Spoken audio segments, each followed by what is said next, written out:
ગુજરાતમાં કોઈ નેતાનો અંતરાત્મા ત્યારે જ જાગે છે જ્યારે પાર્ટી છોડે છે।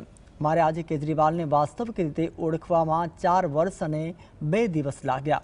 આ શબ્દો તાજેતરમાં જ આપને રામ રામ કરનાર કરશન ભાદરવાએ કર્યા છે। મોટાભાગે કોઈ વ્યક્તિ રાજકીય પાર્ટી છોડે પછી હૈયા વરાળ તો ઠાલવે એ વાત સામાન્ય બની ગઈ છે। આમ આદમી પાર્ટી છોડ્યા પછી કરશન બાપુ ભારદારે પણ આપ કેજરીવાલ સામે હૈયા વરાળ ઠાલવી છે। ભાદરવાએ અરવિંદ કેજરીવાલની આંસુઓના સોદાગર ગણાવ્યા છે અને કહ્યું છે કે કેજરીવાલ 7 સપ્ટેમ્બર ચોટીલામાં યોજાનાર ખેડૂત સંમેલનમાં માત્ર પોતાના સ્વાર્થ ખાતર જ આવે છે। કહ્યું છે કે દિલ્હીના દિલ કચડીને હવે માત્ર પોતાના સ્વાર્થ માટે ખેડૂતોને ઢાલ બનાવીને ગુજરાતમાં ગાબડું પાડવાના ઉદ્દેશ્યથી કેજરીવાલ ગુજરાત આવી રહ્યા છે।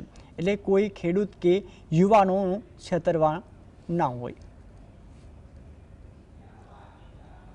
ખેડૂતોનો મુદ્દો હોય, પીડિતોનો મુદ્દો હોય, હરામ છે 1% જો ચિંતા હોય।